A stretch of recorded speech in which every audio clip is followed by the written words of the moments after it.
Bet Andrew was in a pub.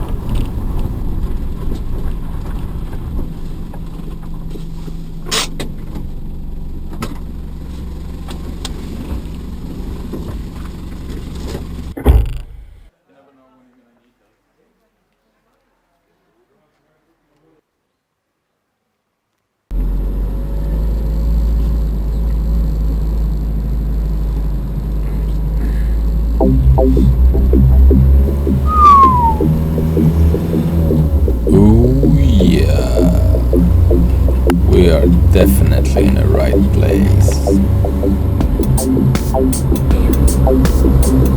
So we're gonna be looking for a place by the name of Euronics, like electronics in Europe. Euronics. Very close to eugenics. Yeah. Trust Germany.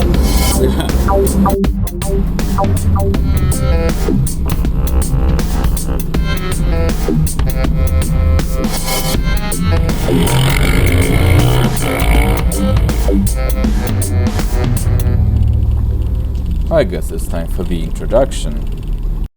Greetings, I'm Peter Polak. Nice castle. Apparently, history of this castle has not been yet definitely clarified. It's been estimated that it has been commissioned around 1169. There is evidence that it was standing here around 1246.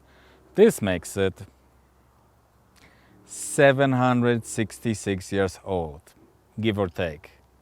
Yet, this is not the most interesting thing in this area, and neither is the beautiful Eiffel Mountain on top of which the castle stands. We are here to investigate something very, very special.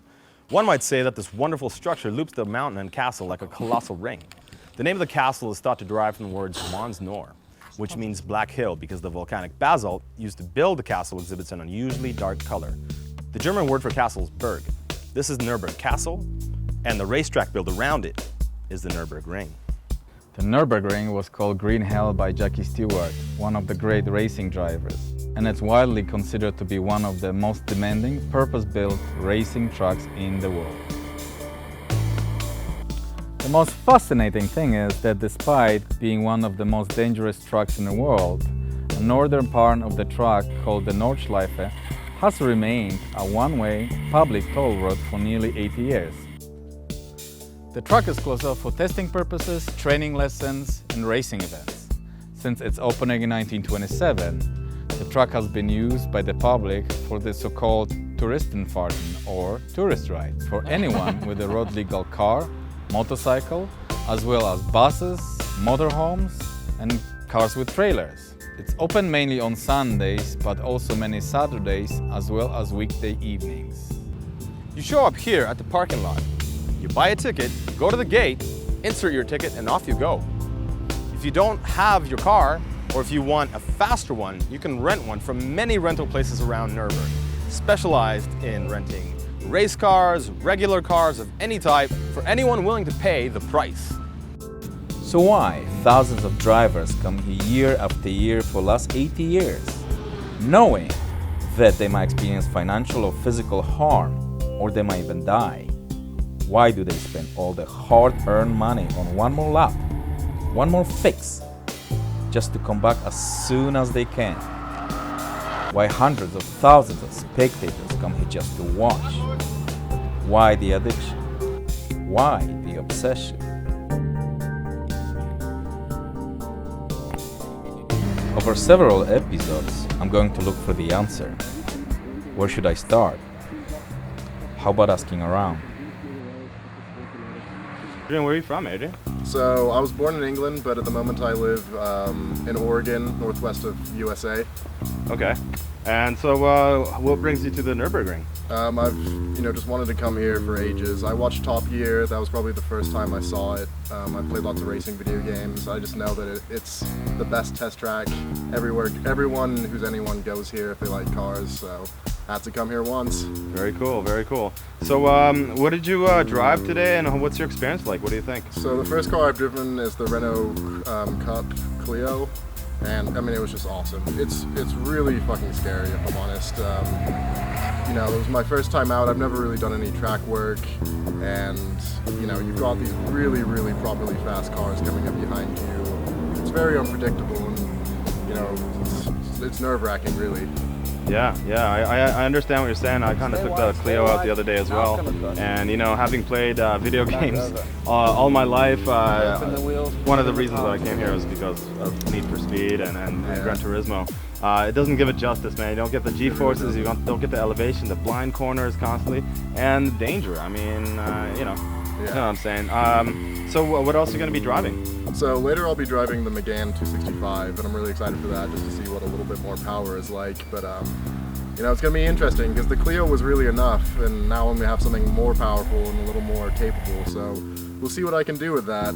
Hopefully there's no accidents, because I've already seen a few. So obviously it is dangerous, but hopefully I'm okay.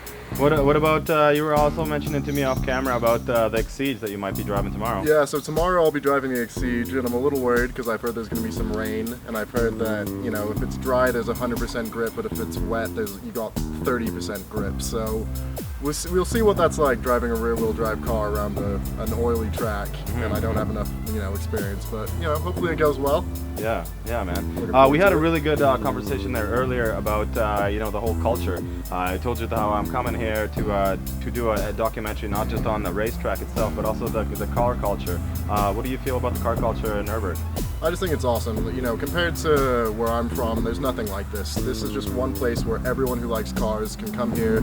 They gather. Everyone knows cars enough that they can talk about cars. And, they're all on the same page about stuff. And really, just all the cars that you see, you're not going to find cars like this anywhere else. Well, I've raced on 24 tracks in the US. Great tracks, but nothing compares to the ring in terms of first of all, 73 turns and unbelievable variety, ups and downs, elevation changes, bumps, jumps, fantastic track, really, it was unbelievable. And then when you add to this the varying conditions such as we experience today, dry, wet, in between, etc., then you have a really phenomenal experience. So to me, it's completely unique as a track.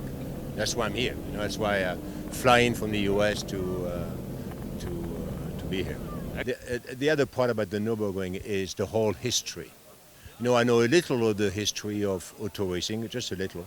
So, the first time I was here, going at 10 kilometers an hour on the carousel, and here I am, going 10 kilometers an hour, where Fangio and Caracciola and Von Porschitz and Jim Clark and Jackie Stewart and François Sévère and Joe Kenrims and so on were here, and so on. Here I am, so that was pretty exciting to be there where all the greats had been, through the 70s. That was almost died. Yeah, so you basically feel like you're part of racing history when you come to Nurburgring. The way I tell it to my friends in the US, they're big on baseball, and I say, well, the experience is like, you've been invited to play a game at Yankee Stadium, which is the temple of baseball in the US, and here we are in the temple of racing, so that's the way I feel. So. I think Nurburgring Nordschleife is a fantastic thing. I mean, it's the old historic racetrack the way it used to be. So it's very nice that that's kept in place, and it's also open for people to enjoy. So it's a very good thing. I think the Nordschleife is a great thing. However, it has its dangers because of the length, and you know, it's difficult to patrol that length of track if any accidents are happening. So it's probably not necessarily the safest thing to do, but again, it's an exciting thing, and it's nice for them to have kept it in place. The Nordschleife is undescribable. It's amazing. If you ask me, if a race driver wants to have a complete career, you have to drive the Nordschleife. But the Nurburgring in general is a difficult track. It has some difficult corners and so on, so you definitely have to work a bit also with the setup on the car. But it is an amazing track, and I love every bit of it.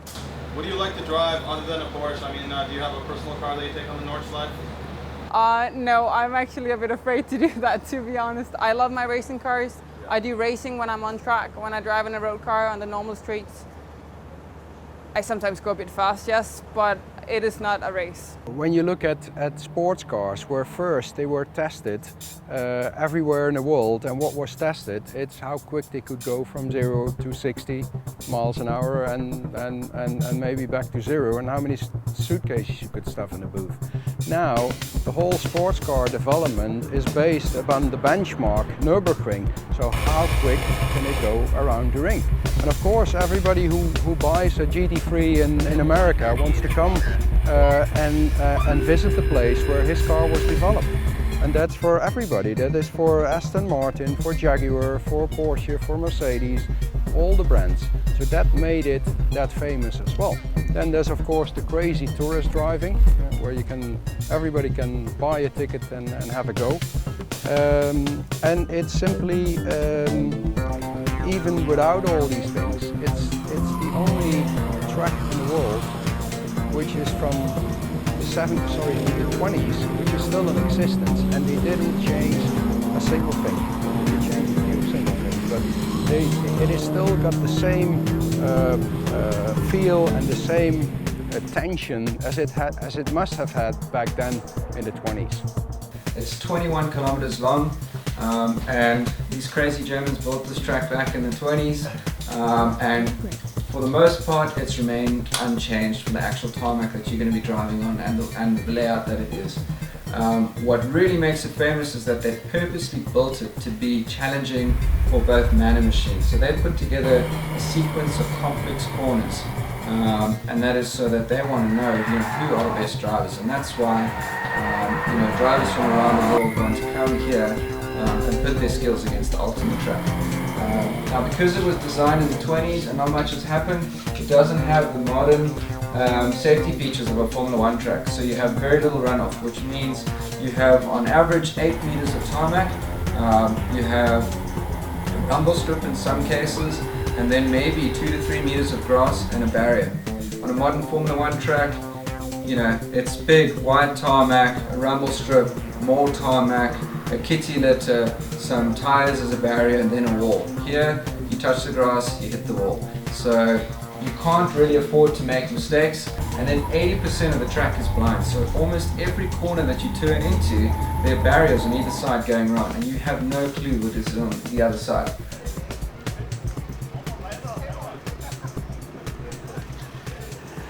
Nice.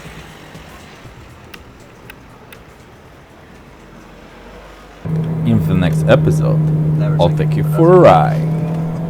You don't need second gear, pull left, brake and right. You have a fast car behind you, just being polite with the indicators. Yeah, what the fuck?